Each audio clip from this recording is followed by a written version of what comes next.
What is up, everyone? It is your boy, Pred here, and welcome to another tier list. Yay, I'm sure is what some of you are thinking now. Yet more absolute rambling nonsense from this utter deadpan fool. Joy, oh joy, what have we gotten ourselves into today? Well, I'll tell you what you've gotten yourselves into today. Halloween is approaching us. As of today, it is October 1st. Or maybe October 2nd if you're ahead on the geographical time zone, which maybe you are. But, anyways, spoopy season is on us now. And rest assured, I will actually finally live stream a horror game this year. Not live stream, but let's play a horror game this year. Do a solo let's play of a horror game this year. Maybe two horror games. Who knows? But then who knows? But obviously, it's been a hot minute since I've done a tier list, and I decided to actually talk about one of my guilty pleasures when it comes to horror related stuff that I've gotten into over the past couple years, and that is VHS. Yes, the VHS series, which, as of this week, this Friday, October 3rd, is coming out for streaming on Shudder. Tends to be pretty early in the Oktoberfest when a new VHS film is released, but hey, you know, it's a Halloween tradition. Kind of like if you were growing up, if you were part of my generation, whenever you got, in the mid 2000s, it wasn't Halloween until you got a new Saw film. In fact, that's what they proudly advertised in all the commercials. And then it switched over to Paranormal Activity, and now, even though it doesn't really have the same, there's not really a mainstream film series that invokes that. Shudder has kind of done something similar with VHS. So, as a fan of this very, very inconsistent and somewhat not very good, but still enjoyable film series, I decided to, as you might expect from the title, rank all the segments from all the VHS films up to this point. Keep in mind, as of the time of recording, Halloween has not yet been released, so I wouldn't know exactly what the segments are going to be, but these are all the segments of everything from the first VHS film all the way to VHS Beyond, which is the most current film on the series. Obviously, you can kind of see the tiers right here. And basically, I'm just ranking these by more or less my own personal judgment. I don't really have a set criteria for any of these because these are all very subjective. It's just what to me works and what to me doesn't. It's as simple as that. Also, fairly obvious warning, there are going to be spoilers throughout this video. So if you have not seen any of the VHS films up to this point and kind of want to see them, please click off this video. If you don't care, then go on ahead. But don't get mad at me because, oh, you spoiled the segments for me. It's your own damn fault. I did give you an out, didn't I? And as is always, well, personal opinion, feel free to disagree, yada yada yada, try to get along, your mileage may vary, all that good stuff. So, with that, let us start with the first segment from the very first VHS film, and that is tape 56. So the thing about the VHS films that you gotta understand is that between the actual VHS tape segments that you see throughout, they kind of have this sort of frame narrative, overarching story throughout to kind of fill in the gaps between everything. I personally don't understand why they decided to go with it because most of the time it's obviously the part of the film that has had the least amount of effort put into it, and you can kind of tell that it's just there as filler. And really, for the most part, it is nothing necessarily memorable. And even though they do the whole kind of twist at the end, it doesn't really leave that much of an impact. And that's certainly the case for Tape 56, which is pretty much an absolute nothing burger of a segment. I think the main twist is that the dead guy turns out to be a zombie. That's about it. Not much to say. First up in the proper segments is Amateur Night. Basically, this guy is with his frat bro buddies. They go to a bar. He finds a kind of weird looking girl who tells him he likes him. And yeah, as you can kind of see from all the thumbnails, everything's kind of spoilered up. So, yeah, it turns out she's actually a demon. She a demon. This was pretty much the first segment, the first proper segment to kick off the franchise. And I think, as far as first segments go, it's pretty strong, all things considered. There is good progression throughout. The twist, which obviously isn't a twist, is effective. They did play around with this concept to make it a full-length film out of it, called Siren, which was released, I want to say, 4 or 5 years later after VHS 1 came out. Don't quote me on that. But, you know, acting's fairly solid. The effects are good. It is properly effective. Yeah, I would say this is probably one of the strongest segments of the entire franchise. Next up is Second Honeymoon, which, yeah. So, here's the premise behind Second Honeymoon. There's this couple who are road tripping across the United States, and they don't necessarily get along all that well. Meanwhile, there is this, mysterious stranger who kind of follows them everywhere and does weird things while they're sleeping. It is the longest segment of the original film by far, and it is so fucking tedious to get through. You are literally just watching a domestic dispute intercut with footage of this mysterious stranger doing, you know, slightly spooky things. I get wanting to do a slow burn, tension-filled sort of segment in a series like this, but it drags the fuck on. And it really doesn't help that this couple is insufferable to sit through. Absolutely insufferable to sit through. And the twist at the end, if you're curious, is that it turns out that the stalker is the woman's lover, who's also a chick herself, yay, lesbianomics, who kills her husband, boyfriend, whatever, and kind of goes off and elopes together. That's really it. It is, to me, it's absolutely the weakest segment of the first film by far.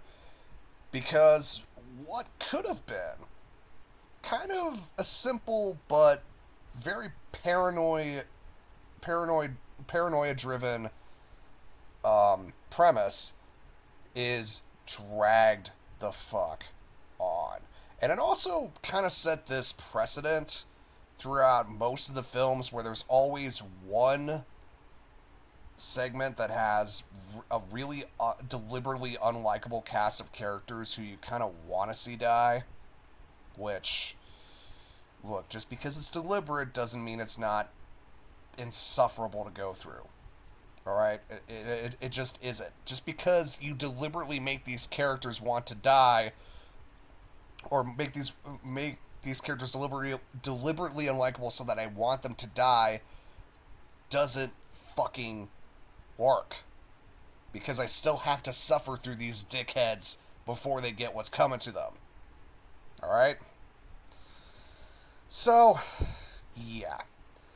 Next up is Tuesday the 17th. Yes, I'm on my phone because I don't remember all the titles off the top of my head. Fucking sue me. This premises that there are these teenagers walking through the woods. Apparently these woods are haunted, and then they get visited by this weird, mysterious entity that you don't actually see because every time it appears, the camera glitches out, which... That's another thing I will say in VHS's favor. Unlike a lot of other found footage horror movies, they actually do take advantage of the fact that they are on video cameras and do try and utilize them to the best of their abilities. And I think Tuesday the 17th is one of those ones that does it probably one of the best in the franchise to play around with that angle. I think that the fact that we don't actually see what the entity is what drives the fear of the actual segment effectively. I think everyone does a fine job when it comes to acting. Really the only complaint about it that I have is that it is really short. It's probably one of, if not the shortest interlude segments in the VHS franchise, which sucks because I do think that this could have benefited from, I'd say, at least 5 more minutes for it to really kind of soak in. But overall, I will say that it's pretty solid. Next up is the sick thing that happened to Emily when she was younger. This actually is probably the most non-traditional segment in the first film because it's not necessarily someone recording. So the way that they frame it is that you're seeing basically two people have like Skype conversation, like a conversation via video cameras, like Skype or those kinds of services. And it's all about this boy talking to this girl who's his friend, and this girl keeps experiencing weird things whenever she goes to sleep and wakes up. And you don't really know why that it is. Of course, at the end you do figure out what it is, which turns out that aliens have been coming down and experimenting on her for their own sick purposes, and he's actually been facilitating it and gaslighting her into thinking that, oh, it's just all in her head. Again, sorry for the spoilers, but you kind of knew what to expect clicking on this video. I honestly think that this is a very good segment, even though it is a little bit unorthodox, because when you see the twist for the first time, I think it works in terms of shock value. But it's also one of those films that smartly knows that just because you have a twist doesn't necessarily mean that once the initial impact of the twist works off that it's still going to work. You have to justify a way to make sure that it all makes sense.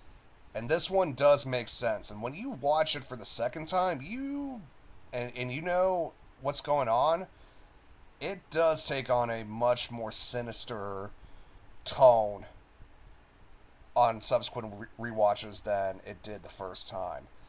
And I think that's the genius of segments like this or anything like this that has a twist ending but knows to lead everything up to where on repeat viewings, even if you know the twist, the pieces are in place for you to be like, oh shit, it was going on this whole time and I didn't even realize it. Ugh. I think the acting between the two people is solid. You don't see much of the aliens, which I think is fine. They do use the lighting and a lot of the shadows effectively to kind of mask some of the cheapness of it, which is smart. So overall, I would say it is a very, very solid section. Next up is 10/31/98. Four guys all get together on Halloween night. They drive out to a haunted house. They drive out to what is allegedly a haunted house, and they realize real quick that they're not rumors. It's simple. It's effective. I will say that the camaraderie between all four of the guys, maybe it's also partly because of their acting being better than normal for these films, but you do buy these four guys camaraderie all together, and you do kind of want to see them get out. Of course, the cruel twist ending doesn't pertain to that, which I actually will not tell you. But it's simple, it's effective. I will say it is a bit overly chaotic in terms of the format. It's definitely the segment most likely to give you motion sickness if you're predisposed to that sort of thing. So just to keep that in mind. But I will say that it's right below the two segments that I have above it. Not because it's bad, but just because it's still a good segment. I just don't think for the ending segment of the film, it doesn't necessarily leave on the highest of notes. It doesn't necessarily have that final punctuation mark to emphasize what came before it. It's still fucking better than Second Honeymoon, though, I'll say that much. Next up is VHS 2, which I've heard a lot of people say that VHS 2 is probably the strongest of these films, and yeah, I would agree. I would definitely agree with that. I do think that VHS 2 has, if not, maybe not the strongest segments in the entire franchise, barring one, but I will say it has the most well-rounded bunch of segments in the entire trilogy as far as one film is concerned. There's not one segment where I look at it and go, okay, there's the obvious weak link that is just a slog to get through. No. All of them tend to be pretty solid. First up is Tape 49. Again, it's the framing device throughout the entire film. Two private investigators who are trying to figure out what's going on. Get used to it. Get used to seeing the framing narrative segments in the non-memorable section, because honestly, they're really not. First proper segment is Phase 1 clinical trials. Guy loses his right eye in a car accident. He goes to get a kind of like a cybernetic ocular implant to replace it. And it turns out that it's cursed and he sees ghosts of dead people. That's it. It's maybe not the most original premise that there is, but I will say that the perspective of viewing it all through his eye camera is very inventive, playing around with the found footage format. The acting is fairly solid.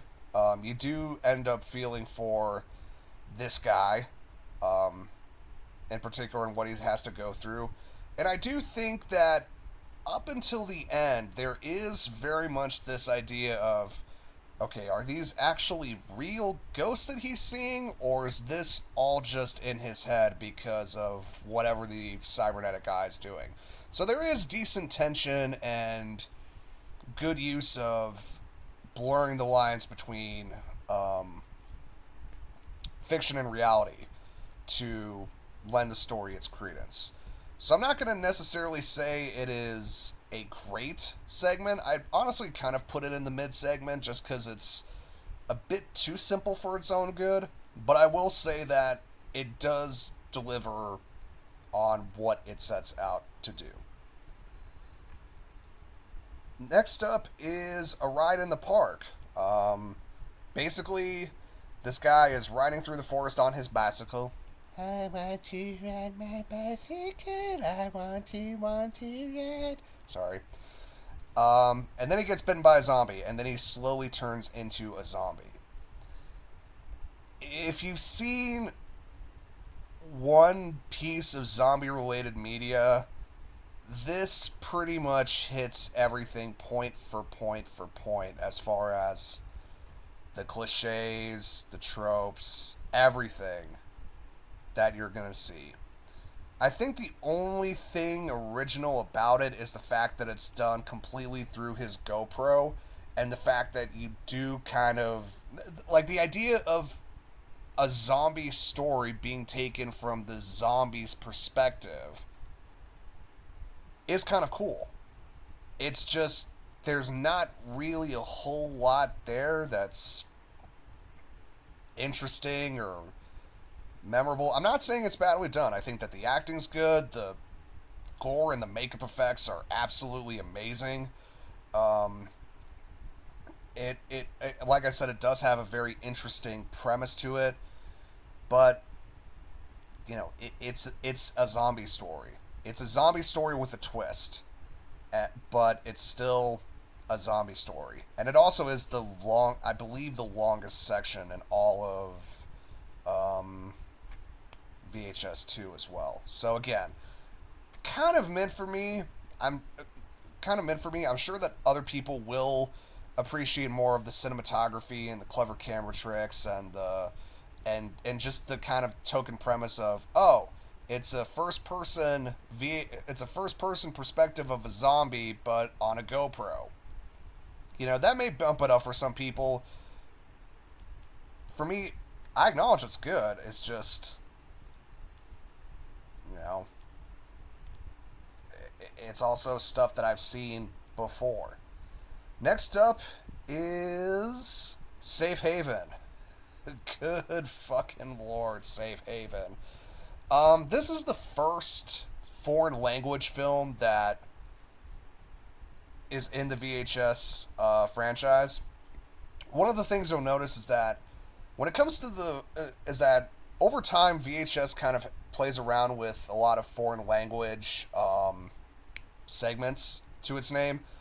Some of them are probably the best segments of the franchise, if not the films that they're in.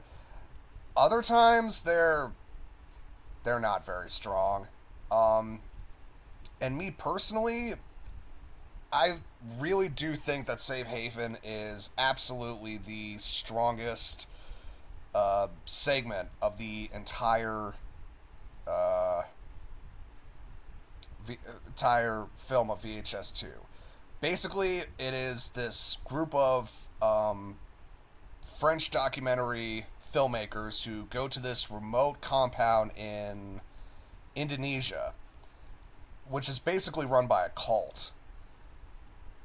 You know, there's this cult there. They've set up this compound, this safe haven, if you will, ha ha ha, and you know, there's all these rumors surrounding them. So they go out there to investigate it themselves, and sure enough, yeah, they weren't just rumors.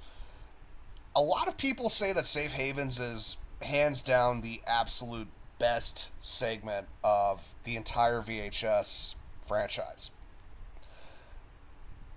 I would disagree with that a little bit. I think that sometimes the acting can get too melodramatic for its own good. I know we're dealing with cult leaders and cult members here, but you know, sometimes it just veers into being unintentionally goofy. I do think that it does try a bit too hard in being shocking and disturbing to the point where it feels artificial in terms of what it's trying to present to us to make us kind of ugh. And as far as the ending goes, which I won't spoil what the ending is, but on second viewings, the ending is just a little bit on the silly side. Sorry to say.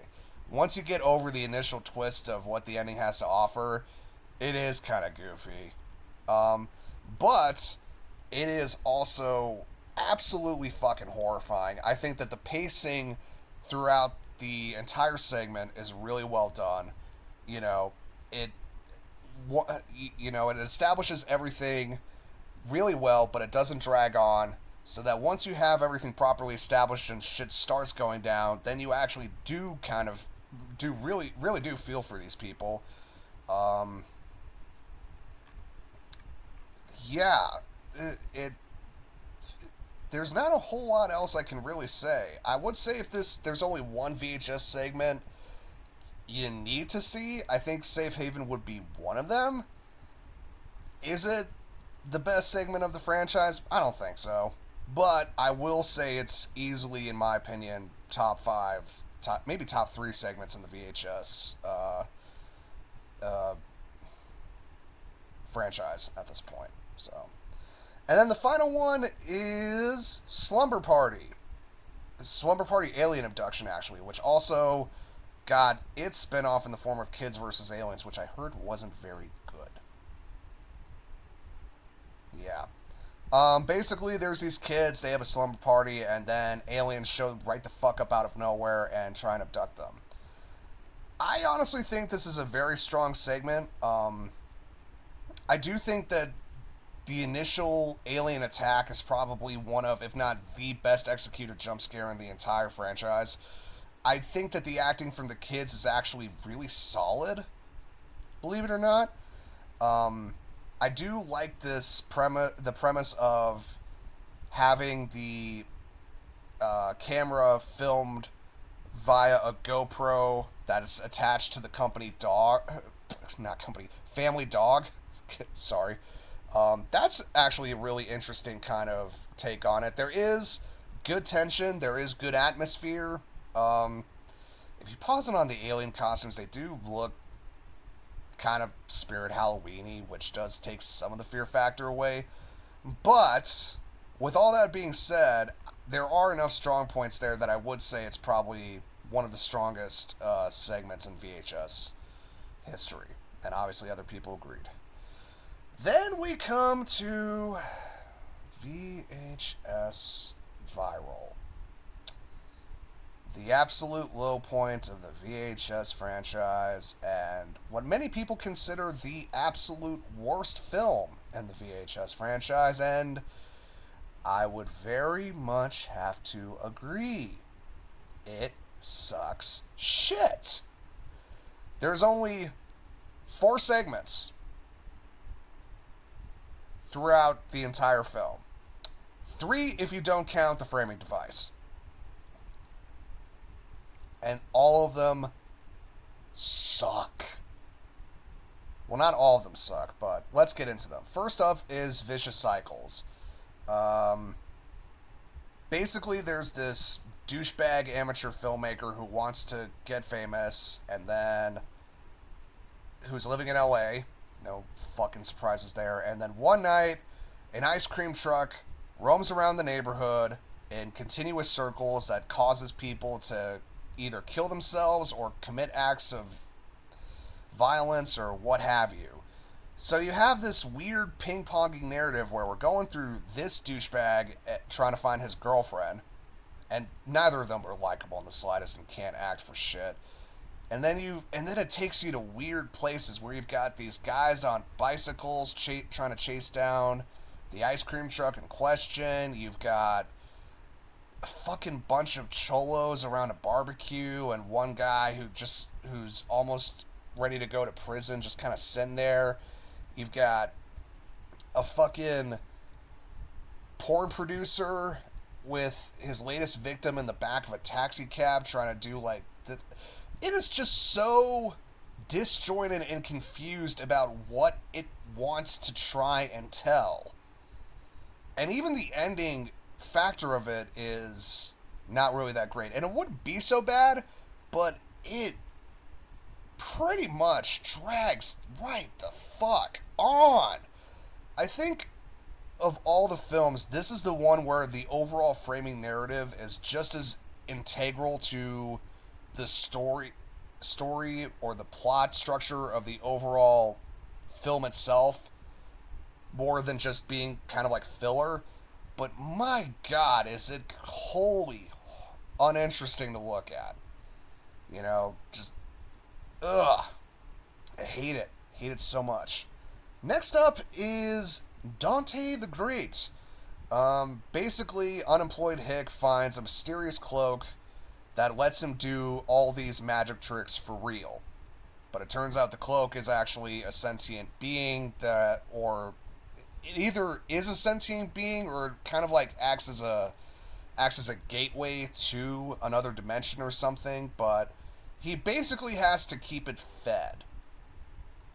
And people have gone missing as a result. And now he's just kind of power mad with it.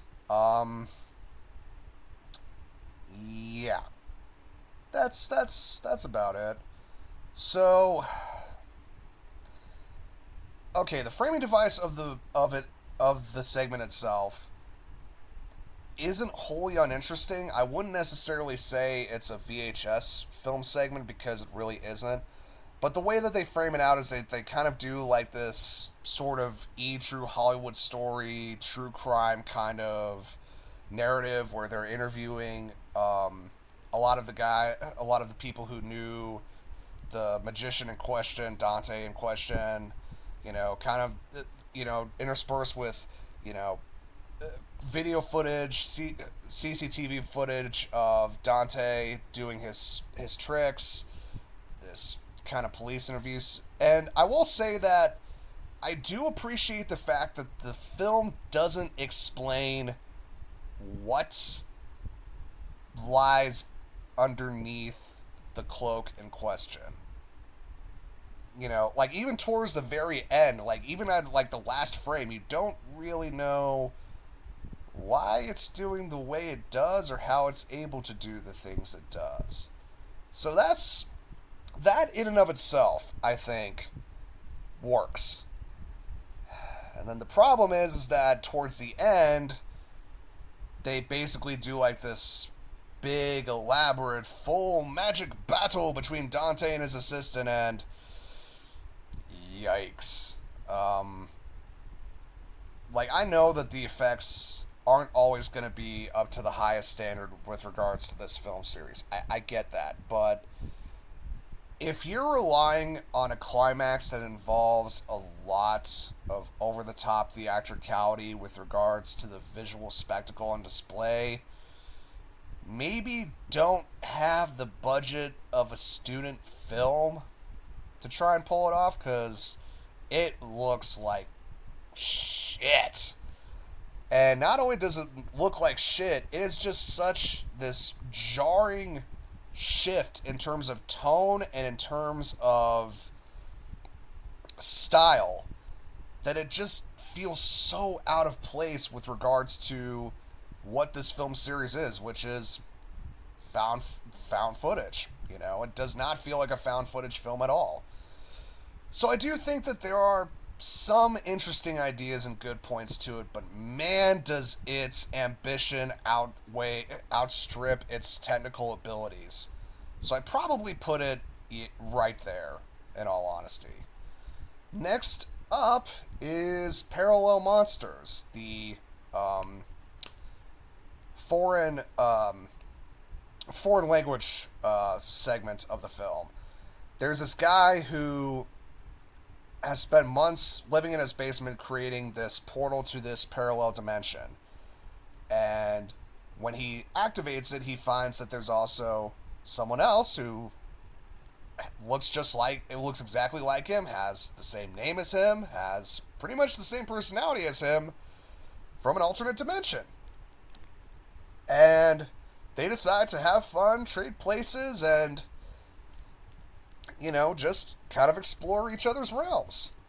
And yeah, it turns out that the parallel dimension he found is all fucked up and disgusting.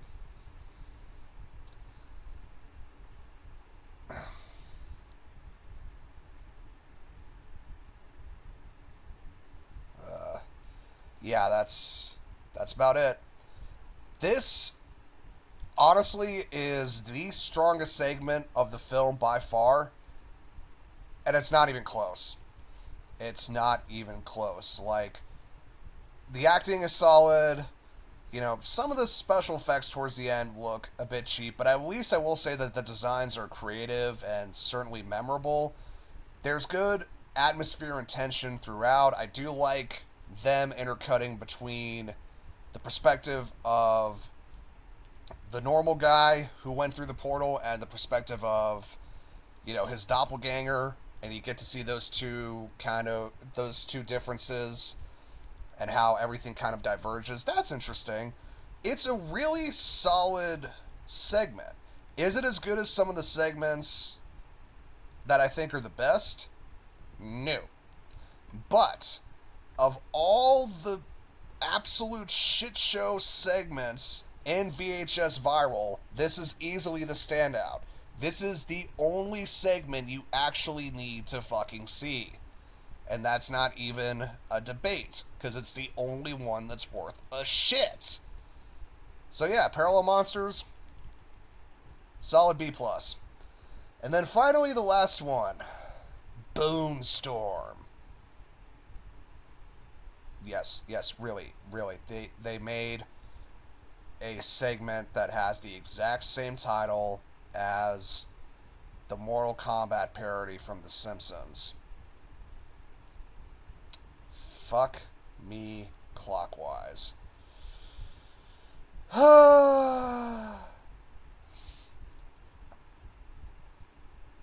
So, what is the premise behind Bone Storm? 3 douchebag, obnoxious skater kids are making a skate video. Then, having been kicked out of everything or told to fuck off, they decide to drive down to Mexico. And then it turns out they come across a bunch of cultists who resurrect as zombies continuously, and they have to fight for their lives.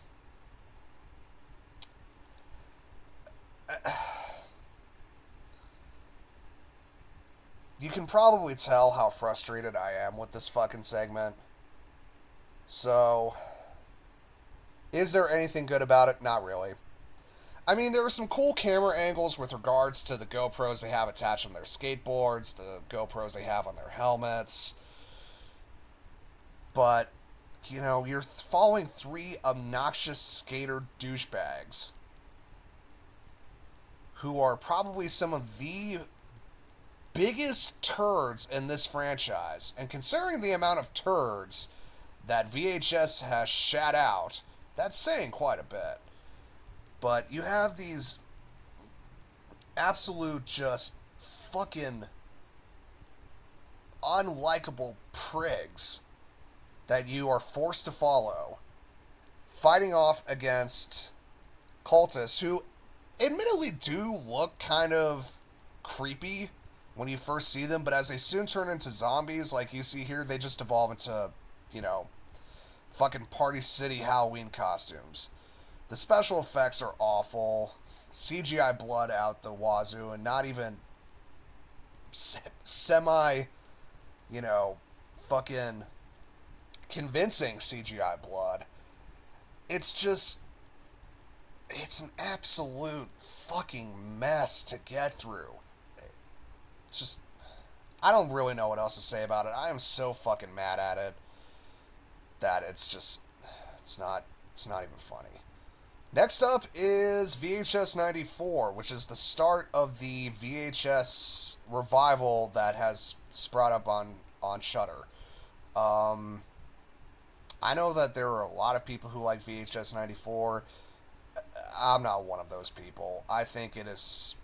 The problem with a lot of the Shudder films, at least in my opinion, is that they are far too tonally inconsistent. They are far too inconsistent with regards to the segments shown. Sometimes you have segments that are pretty damn awesome. Sometimes you get segments that are absolutely unbearable to sit through. And whether or not you're going to be able to get through a film with most of the segments being in the black as opposed to being in the red is a roll of the dice. And I personally think that for the first two Shudder films, they don't hit it. They really don't. First up is Holy Hell, which is basically a bunch of it's the overarching frame narrative. A SWAT team goes in to do a drug bust and things happen, yada yada yada. It's boring. Next up is Storm Drain. Investigative reporters hear the rumors about this thing called the Rat Man, or Ratma as it were, and go to investigate. Yeah, Storm Drain's pretty much the most memorable part of VHS 94. Like, you see this guy right here, Ratma, and even though you don't fully see him in this level of clarity in the segment for obvious reasons, he is, in fact, one of the most memorable creatures in the franchise, and not the most memorable. Like, if you've browsed through YouTube at any point in time, you've definitely, or just the internet in general, you've definitely seen Ratma's mug slapped on. Because it's just such a memorable and striking design. But even without, the reveal of Ratma towards the end of the segment, it creates good tension. Acting's good. The investigative reporter, Holly, is very very likable. So is her cameraman, who I just found out is actually played by the same guy who voiced Chris McLean from Total Drama. Yeah, that's that's a thing. Man, we have to go into the sewers to find this weird cold, and I'm not even getting paid overtime for it. Not cool, dude. My Chris McLean impression is terrible. But, all that being said, it is easily the strongest segment in VHS 94. So yeah, it definitely goes up into the top tier in my opinion. This, I want to say, is the interludes from VHS 99, which we will get to, but, I don't remember the interludes from VHS 99, so sue me. Next up is The Empty Wake. A girl is at a funeral home, and her task is to basically look after a dead body while the dead body's family gets arranged for the funeral and everything. Of course, then it turns out that the dead body is a zombie. Woo! It is so fucking tedious to sit through. Has the exact same problem as Second Honeymoon. It is so fucking dull. Like, even just going, like, again, I understand the idea of trying to go for, like, the slow burn and everything, but it is so fucking boring. And the fact of the matter is that the twist is so easily telegraphed that this dude's gonna rise from the dead and be a zombie that's not even funny. I think the only thing that's going for it is this idea that, the zombie's limbs act independently of each other. So there is some decent tension towards the end when its head gets knocked off, but it can still, like, move and everything. But yeah, it sucks. It is such a slog to fucking get through. It's just, and like the woman playing the person whose name I completely forget, she's not all that compelling to really make you care about the character in question. So it's a mess all around. Next up is The Subject, the foreign language entry in VHS 94. Mad scientist decides to create these weird human robot, like these weird cybernetic hybrids out of humans, his latest creation comes to life and goes on more or less a killing spree. Basically, when the army kind of raids the scientist's uh, compound in question. And initially, it starts off with you seeing the scientist kind of do his vlogs and everything, and then it moves on to the POV of the subject in question, which you see here, and then it just goes on for a shooting rampage throughout the entire second half of the segment. Um, I do like some of it. I think that the acting is a little bit over the top from the scientist guy, but that's kind of what you'd expect. But the physical acting from the specimen is actually really well done. I do like the dual kind of perspectives where it starts off in one very solid direction and then it moves on to another very solid direction. I like that. There's Even though there is CGI blood abound, which does kind of lessen the impact of the rampage that the subject goes on to, there is something very nice and kind of lizard brain primordial about the kind of the shootout rampage at the end the subject goes through. My biggest problem is twofold. One, it looks too clean for its own good. It doesn't have that kind of gritty lo-fi sort of deliberate quality that you would expect to see. It's actually very kind of upscale, very HD and that sort of thing, which isn't necessarily is fine. I just don't necessarily think that it works for this kind of format. It doesn't really feel like VHS. It feels a little bit too polished, is what I'm saying. And also the fact that it honestly does go on a long, long time. I think this is not just the longest segment in VHS 94. I think it might be the longest segment in all of the franchise so far. And honestly, it does feel pretty tedious to get through. Like towards like the last 10 or 15 minutes of it, I was just like, can this end already? Please, can this just stop? I'm kind of bored with it at this point. Move on to something else. So there's solid ideas here, but I do think that the flaws but I think those two flaws that I mentioned do drag it down quite a bit. And as a result, what could have been a really strong segment just kind of peters out into being, solid, but not spectacular. And then we get to Terror. A far-right militia group is holding a vampire hostage, and they plan to blow up a government building to take back America.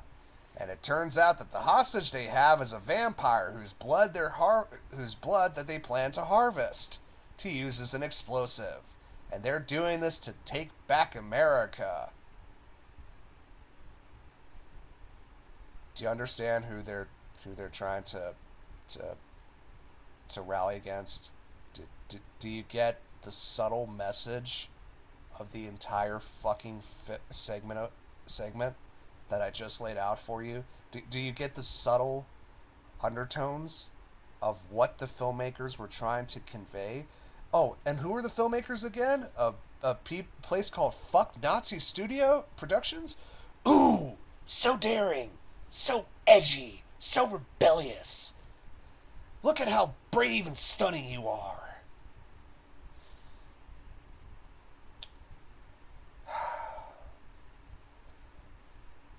As you might expect, I do not like overtly political anything, and that goes double for my horror movies.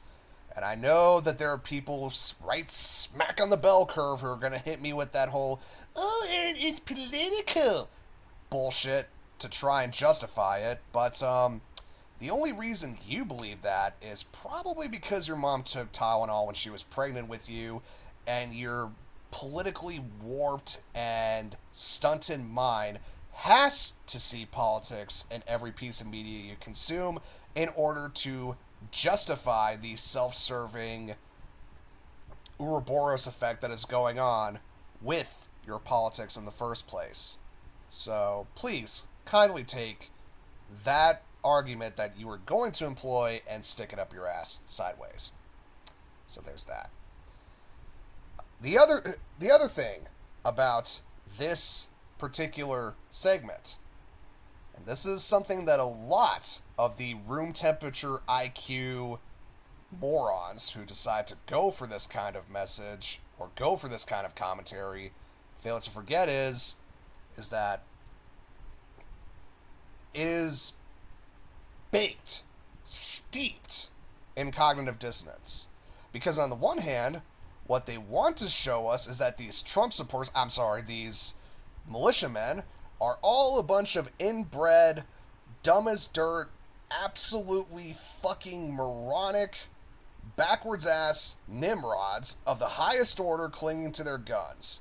But they also want to show us that these guys are a legitimate threat to the very democratic society that we hold dear, that their very actions and ideals are going to destroy everything, and that, oh, it's such a terror, oh, it's the greatest threat ever. Problem with that is that these two thoughts cannot necessarily coalesce in a very sense in a logistical setting. Alright?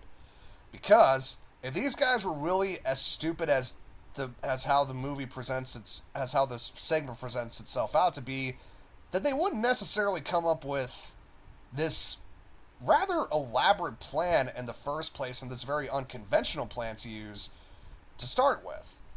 And I'm not saying stupid in the whole sort of, idea of, oh, they were tampering with things man was never meant to tamper with. That trope's as old as time. That's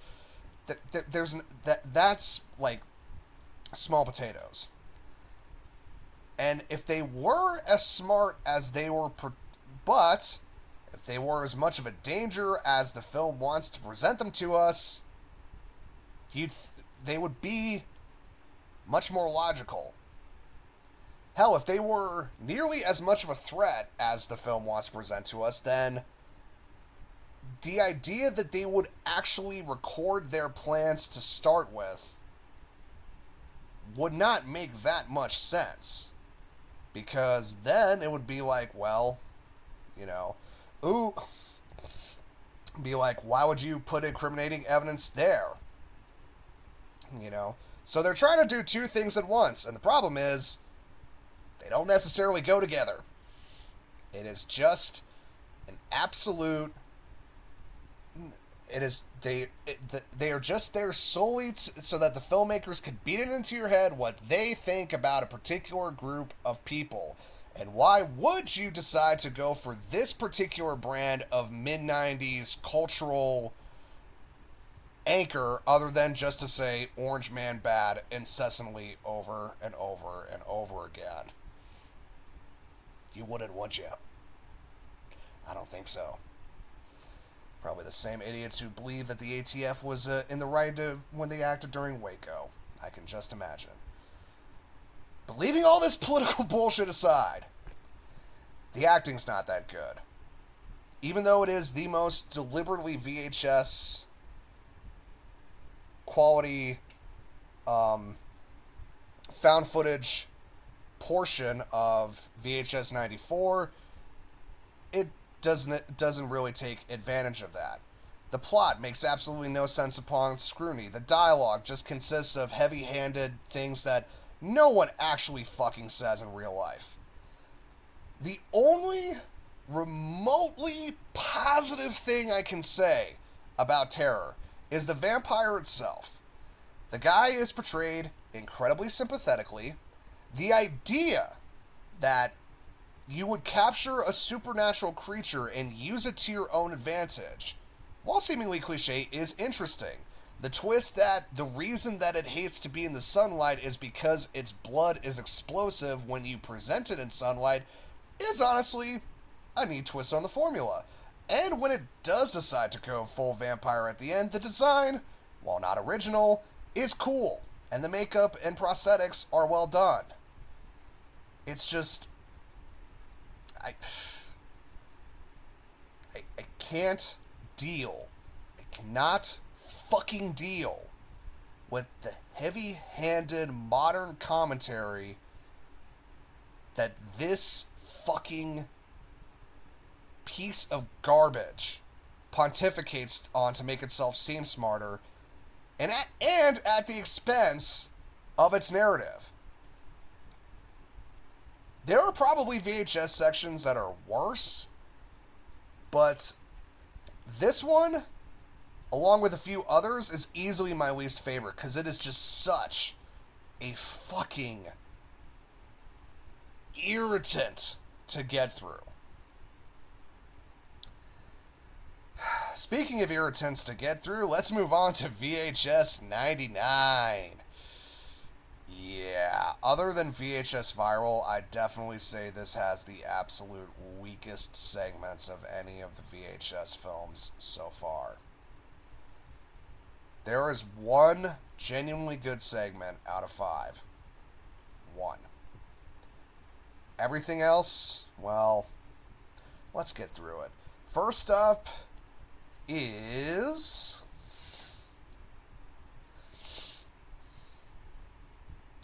Sorry about this. First up is Shredding. Basically, there's this punk band composed of all these unlikable teenage shitheads called Rack, which is kind of the, oh god, I forget what that band was. The one that Bam Margera did, back before he was on Jackass. They are going... So there's this punk band, and they want to go visit this underground club where this other punk band called Bitch Cat, who's all, rah girl power and all that nice bullshit, apparently was killed. And yeah, turns out they're angering their spirits, and the spirits come back and kill them all.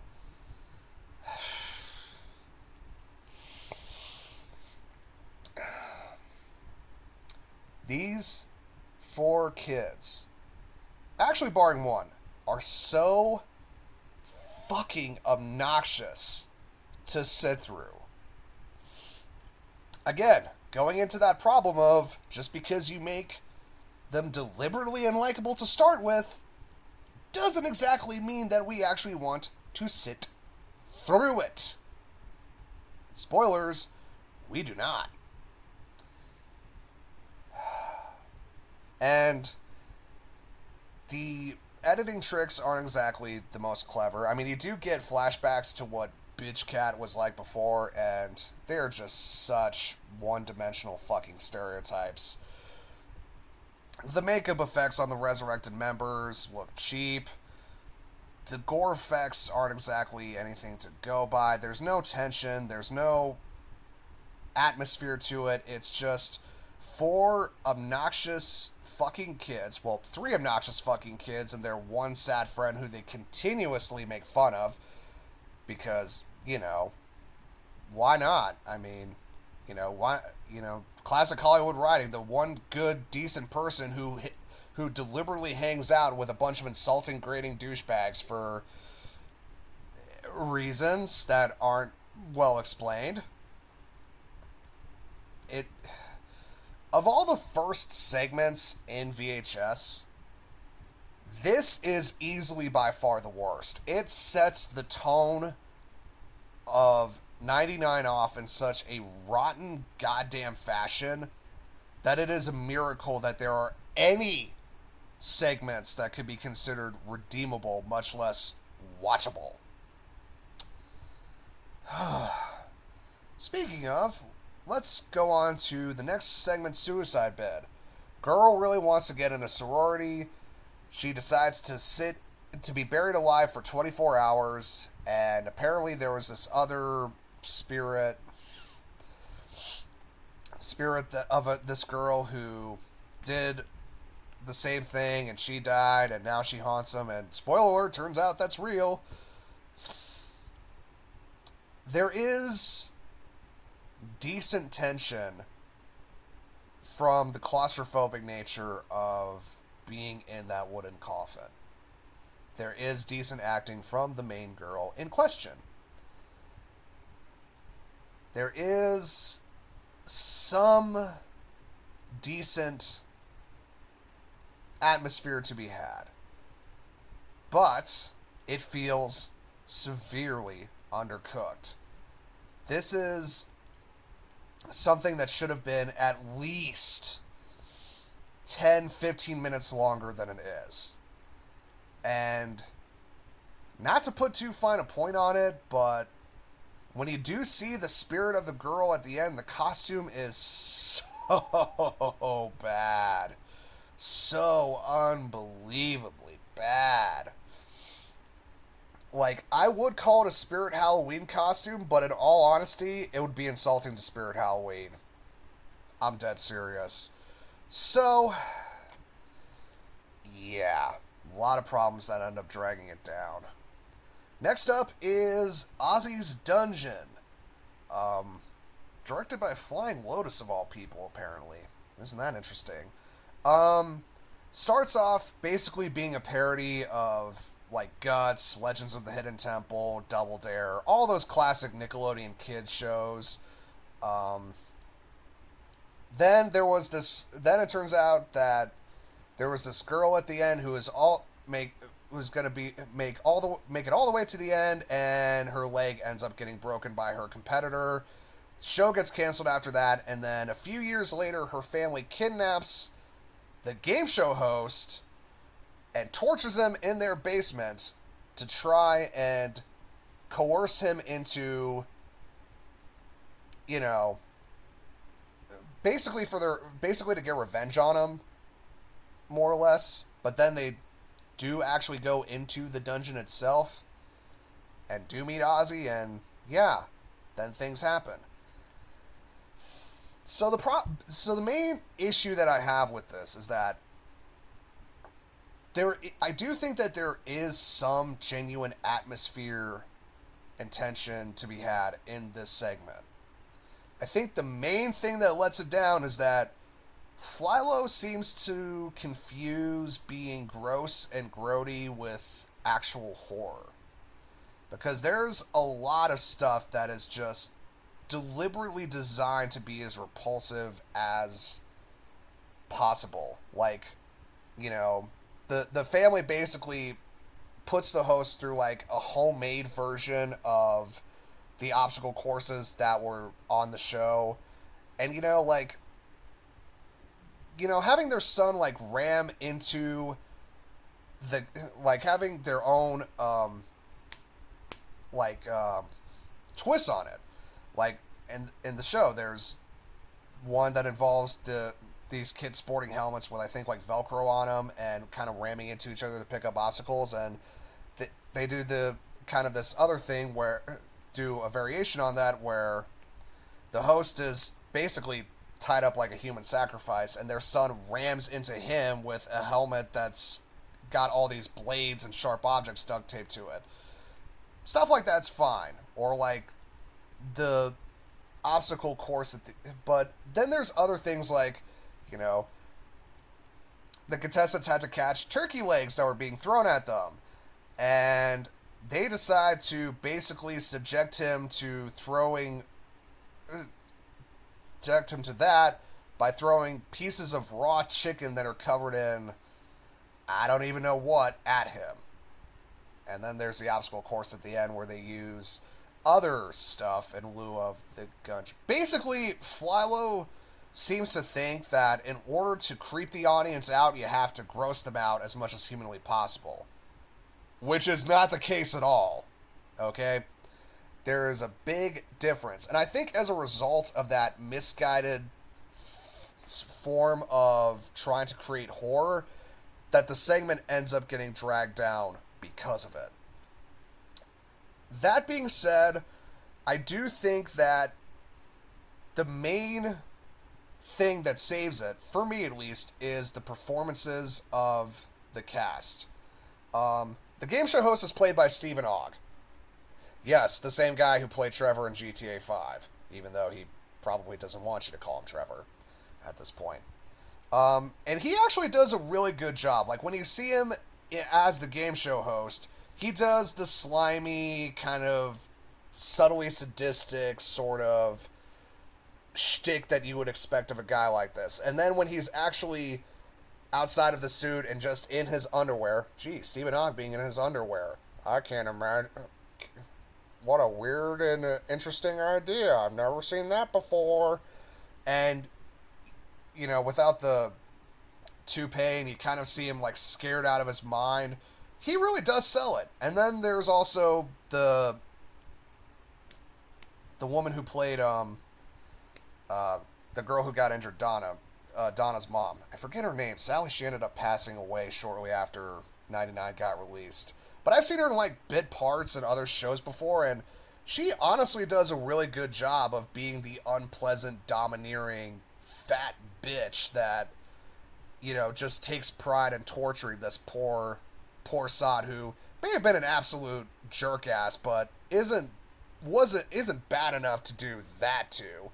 And I do like the revelation that, it become that over time it gets revealed that it's less about her daughter's kind of well-being and safety, and more that she kind of looked at her kid as a meal ticket to get out of, Detroit, because of course it's fucking Detroit. Why wouldn't it be? And without giving the ending away, when you finally do kind of see Ozzy, there is some visual spectacle to it, and I do like the twist that happens in like the last 3 minutes of the segment itself with what happens.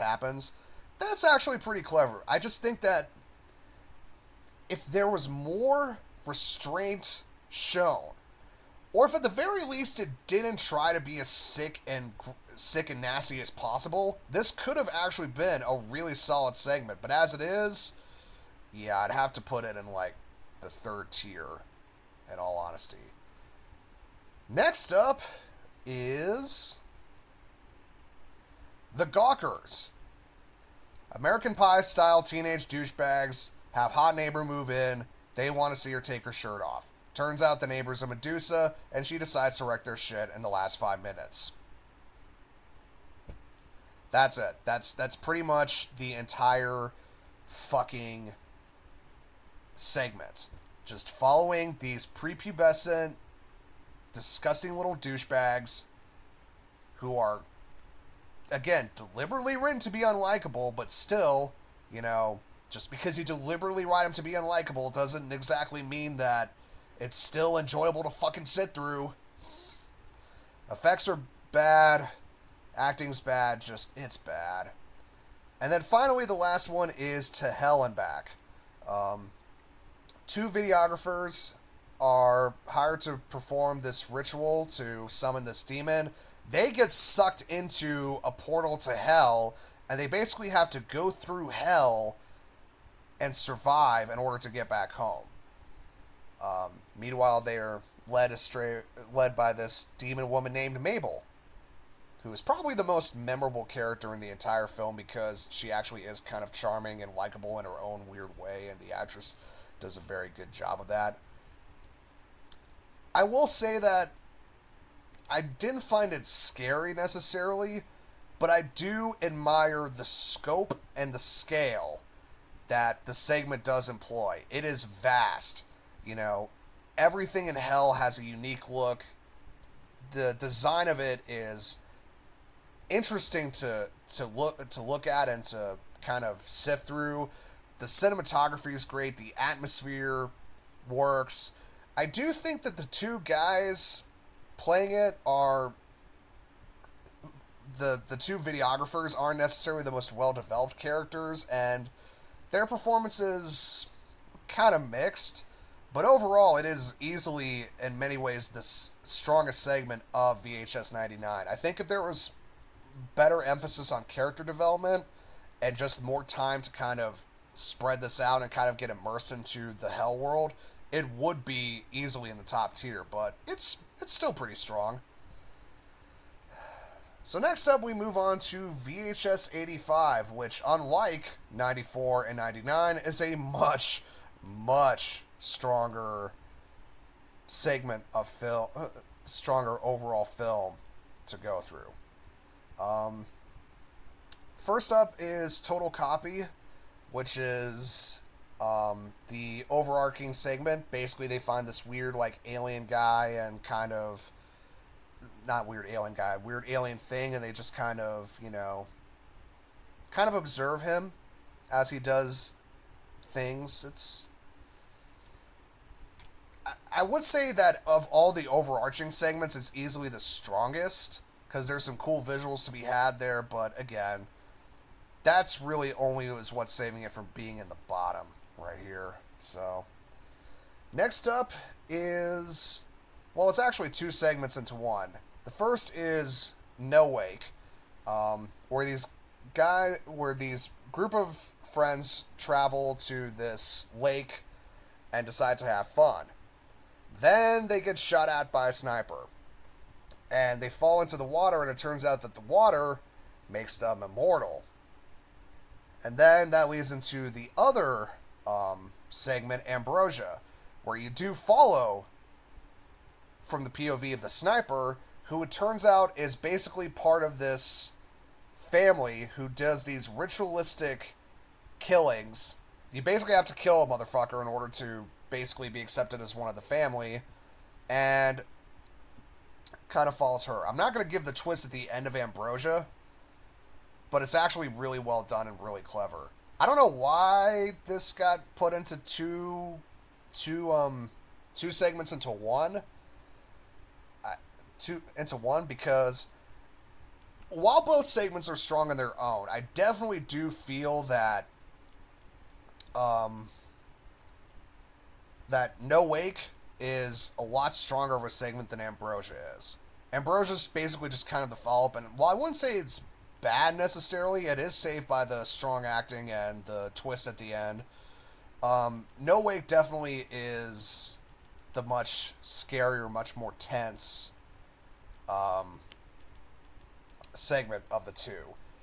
Just this idea that, you are sitting on a lake out of boat in the middle of nowhere having fun, and then all of a sudden, for no fucking reason, there's a crazed maniac with a rifle just taking pot shots at you and killing you is, it's terrifying to behold. The gore is really well done, even if there are moments of CGI gore here and there that do kind of kill the tension if you're looking closely.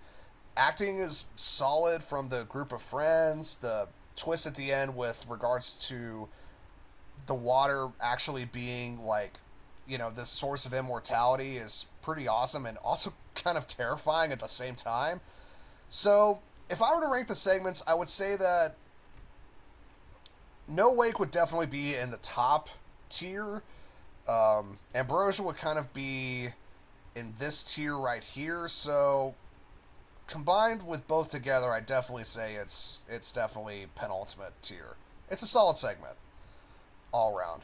Next up is God of Death. News reporters are talking. All of a sudden, this earthquake hits, and they have to go down to the basement to kind of figure out what's going on. This is the foreign language segment of the film because it does take place in Mexico. And I do think that there are some good moments in there. There's some good tension. I do like kind of the initial shock and awe of the first initial earthquake that actually does happen, and just how realistic it's shot. I think the acting is fairly solid overall, but I'm not the biggest fan of the twist at hand. It turns out that the reason that the person behind the earthquakes is Mictlan, or not Mictlan, uh, the region, but like the god of the underworld, basically the Aztec god of the underworld, whose name I know I cannot pronounce because I'm whiter than sour cream, and ancient Mesoamerican names like that just I can't do it. I don't have the tongue necessary for it. But basically, he comes back to Earth and does his bidding and decides to do this, and then it turns out that the earthquake that you're watching is the actual earthquake that struck Mexico City in 1985, which I think is probably one of, if not the single deadliest earthquake in all of Central American or history, or like Mexican history. Like it was an event. It was a catastrophic event for that part of the region, and yeah, I'm not gonna lie. I'm not gonna say that it's tasteless to kind of link a real world event like that to something fictional, but it is in my opinion fairly tone deaf. I mean, I'm not the guy to get offended by anything, but I do think that there are I I'm just not the kind of person to like have like realistic events be in like horror movies and be like, "Hey, maybe this was the cause of it. Who knows?" Cuz it kind of seems like I don't know. I don't know, dude. You're playing with fire there. So, yeah, actually no. I'd probably say it's more around here. I actually don't remember a whole lot about that um section, but I do remember enough, and what I do remember, yeah, I kind of have to have second thoughts about that. Next up is TKNOGD. Um, this overdramatic woman in the stage performance decides that, you know, the world has killed God and replaced him with technologies, so she puts on a virtual reality helmet and decide to go through virtual reality to kind of prove her point. Honestly, yeah, this was the one section I was just hoping would end sooner rather than later, because there are some issues with it. There are some issues with it for sure. Um, I think that the whole performance art, the whole VR angle is. I know it can seem very much this kind of, haha, we're making fun of VR, but in 1985 vernacular when they thought this technology would actually be available, blah, blah, blah. Um, I don't necessarily think that the imagery shown is the most interesting. In fact, it kind of actually gave me a bit of made my eyes hurt when I was watching it, so that's always fun. I think the performance from the lady in question, I get it. It's performance theater. It's allowed to be a little bit over the top, but my God, does it go over the edge into just being absolutely ridiculous to look at. There was like one horror channel that compared the opening segments of this in particular to Fly Me to the Moon from Rent, which Jesus Christ, if you're making any comparisons to Rent at all, don't think that they are a compliment whatsoever, especially not to that fucking song in particular. Um, yeah, Rent sucks. I will fight anyone who says otherwise. But other than that, there's just nothing really interesting. And aside from one impressive bit of gore towards the end, there's really not much there to offer. It's the weakest of 85 by far, and it's not even a contest. And then the final one is Dreamkill, directed by Scott Derrickson. Yes, the same guy who did Sinister, who did Black Phone. Apparently also did The Exorcism of Emily Rose, which I haven't seen, but I heard was very good. Basically, there's this cop who is investigating this series of murders throughout. And they also take his son, the emo kid who looks like a walking hot topic stereotype into police custody because he has these weird visions of these people dying before it actually happens. And then, of course, it turns out that to spoil the twist, it turns out that the cop is actually the one responsible for all these murders because he got fired for it, and he's taking revenge on the people who got him fired because he was a scumbag. No surprises there. I think it really is the most terrifying of the segments in 85 because seeing it through the first-person perspective of the killer, seeing all these gruesome murders through the first-person perspective of the killer with this distorted music tracks playing in the background and no actual sound effects of the action being shown it's pretty tense. I'm not gonna lie. All the acting is really good. Found out that the guy who plays the cop who's the villain is also the same guy who played fucking Ray Ray Pearson from Generation Kill, which I think is awesome. I thought he was great in Generation Kill. Ray is easily my favorite character in Generation Kill. So it was kind of nice to see him there, even if I didn't initially recognize him. I think that the rampage throughout the police station towards the end, spoilers, sorry, is pretty well done, even if it does kind of shift perspectives, but it shifts perspectives in a way where I was like, holy shit, this is actually really well done. So yeah, I definitely say Dream Kill is easily up there as far as, the greatest VHS segments ever. And now we move on to VHS Beyond, which is the most recent of the VHS films to be released. And it's all about aliens. Ooh, aliens. First up, yeah, let me guess, it's the frame narrative, isn't it? Yes, it is. It tries to do it like this kind of History Channel documentary sort of thing about aliens and whatnot, but there's nothing original about it. It's boring. First up, though, is Stork.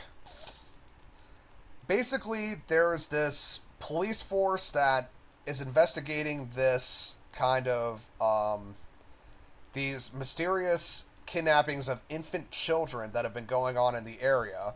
And it turns out one of the team members has had his son abducted recently, which, kind of sucks. And then they go in, and it turns out that there are all these weird zombie kind of deadite sort of creatures that are just attacking them. There's not a whole lot of simplicity there's not a lot of depth to Stork as a story. It's a fairly simple job, but it is action-packed, balls to the wall, and I love it for it. Like, I think all the cops, even though we don't know much about them, feel very, very strong together in terms of, how memorable they are. Apparently one of them is also played by the same guy who voiced James Woods in the Call of Duty Black Ops games, which I think is pretty cool. For those of you who want to watch it, he's the old guy with the shotgun, just so you know. So, there you go.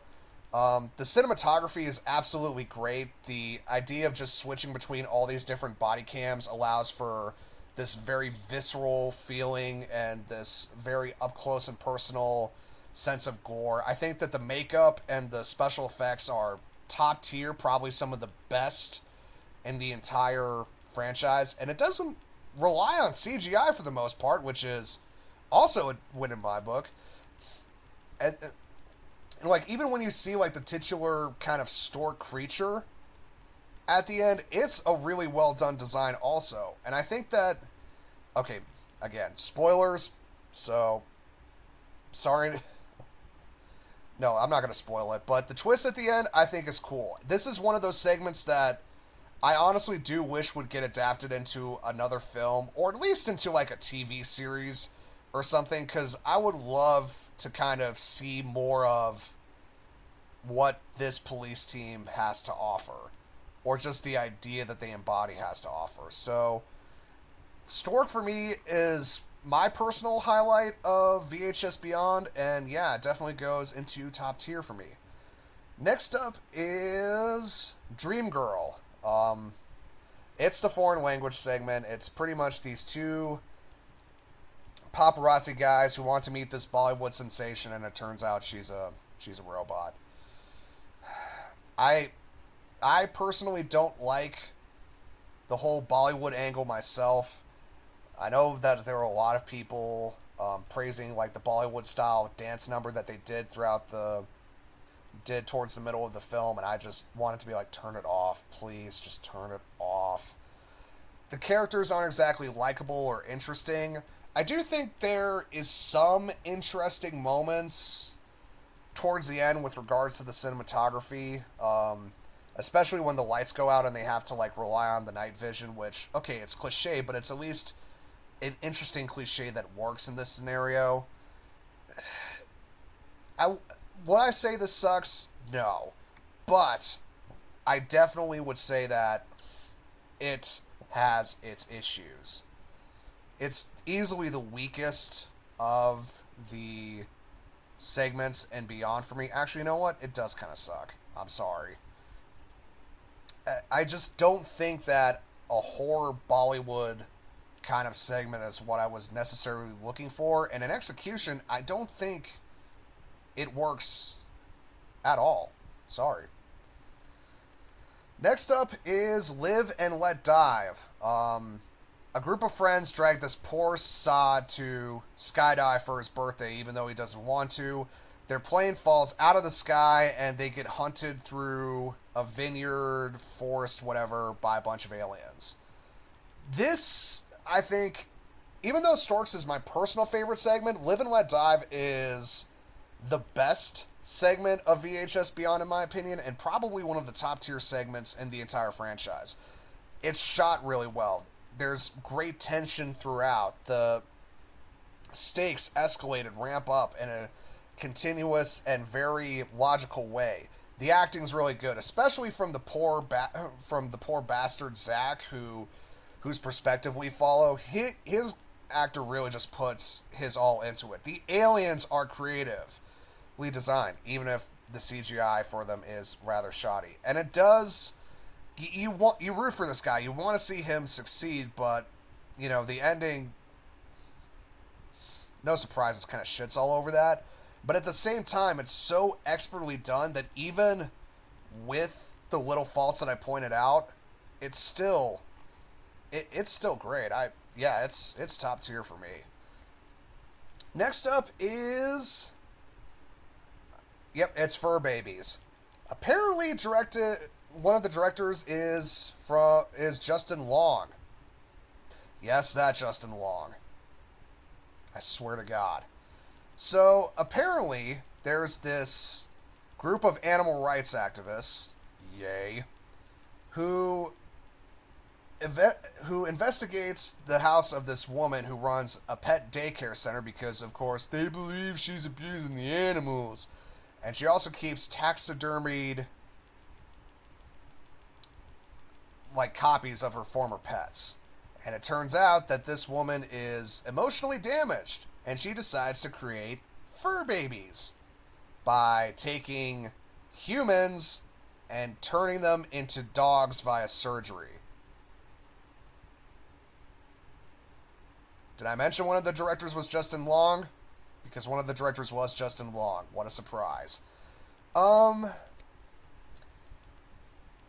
First of all pretty much every single one of the characters is completely unlikable, deliberately so. And honestly, seeing animal rights activists get what's coming to them is rather satisfying, in my opinion. The girl who plays the girl who runs the pet shelter, whose name is Becky, according to Wikipedia, I feel her performance is good. I just feel like there's a little bit. She's trying way too hard to channel Kathy Bates as Annie Wilkes from Misery in her performance. Like, it's very obvious that there's a lot of Annie Wilkes in the performance of Becky. I wouldn't necessarily say to her advantage, because watching it, I felt kind of like Yeah, this kind of feels like a version of Annie Wilkes from Misery that I would get from Wish.com. Not that she does bad, I just feel like it's not. It doesn't feel original enough to really make this character her own identity apart from kind of the surgery gimmick, which, is pretty much the same gimmick that was in Tusk, which Justin Long started, need I remind you. Yeah, I don't let running jokes die, you know this. I do think that the body horror elements are pretty inventive and gruesome. There's not really much to say about it. I would say that with a little bit more time and a little bit more of trying to carve out its own identity other than just be this kind of mishmash of Misery and Tusk, I feel like there could be something stronger here because there is decent tension before you see the reveal of what exactly Becky's doing, and I do think there was good body horror elements, but this can easily be the segment that for some people they either don't mind or for some people they think is the absolute worst in Beyond. Not for me, obviously, but yeah. So, mixed bag all around. And then the final segment so far is Stowaway.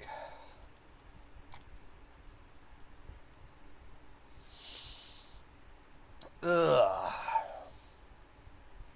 I wouldn't feel this strongly about Stowaway if it wasn't for who was behind it. So the premise is that there's this selfish woman who decides to abandon her family, including her daughter, and because, that always makes a likable character, and decides to go off and see aliens for herself. And sure enough, she does get abducted by aliens, and then discovers kind of the alien thing of what the aliens are doing before it goes too far.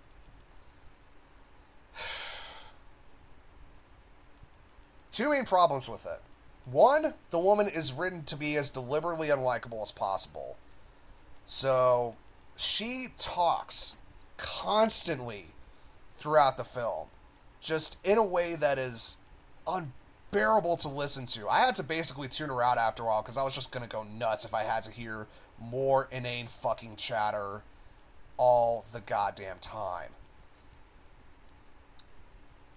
And that's not even counting the fact that her motivation is just... Really? You have to abandon your family to go find aliens in the Mojave Desert? Really? Really? And the other thing is that she's played by Alana Pierce, whose performance absolutely fucking sucks. Not only is she given way too much goddamn dialogue, like I said earlier, but her performance is so... She is borderline disinterested in everything that is going on. It's like it's like 5-day-old dishwater. You couldn't get any more dull. So the fact that this point of view character is not only written badly but acted badly drags the segment down for me. And the sad thing is that there is some genuinely good ideas there. There is some good atmosphere. There is good tension. There's great set design in the alien ship.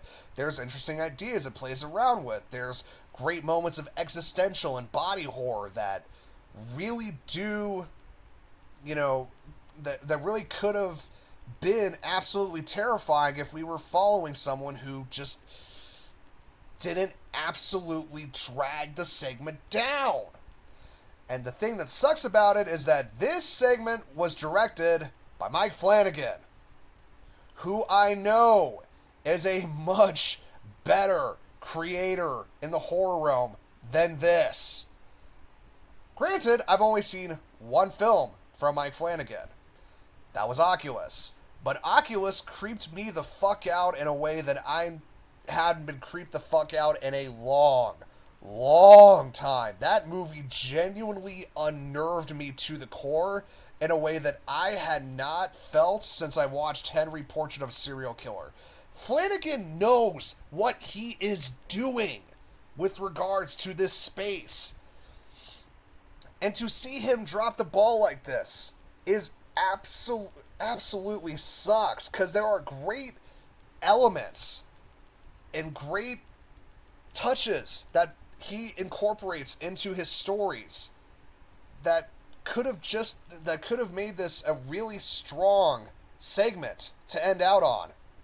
But the fact that you have a character that is all centered around a deliberately unlikable character who is played by a woman who has all the acting range of a fucking Vitamix blender.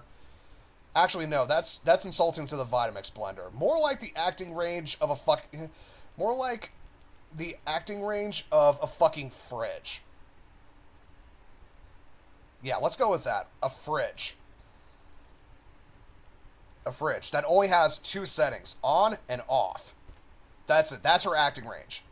It is because of that albatross around its neck that what could have been an awesome segment becomes a wet fart to end the film out on. Especially considering that other than the Bollywood segment, it was pretty strong. Like I said, 2 of the segments are in my top tier ranking. So that just, yeah, disappointing. But anyways, that is going to be it for this video. As far as what's going down the pipeline with regards to the horror game playthroughs, you know, that's a surprise. Not going to reveal my hand just yet. But I have floated the idea of wanting to talk about more horror movie stuff throughout the month of October with tier lists like this. So if you do think that idea is worth a merit, you know, let me know. Leave a like, leave a comment, subscribe, yada, yada, yada, all that, whatever. But anyways, guys, that is it for this video. Thank you so much for watching. Take care, and I will see you all next time. Bye-bye!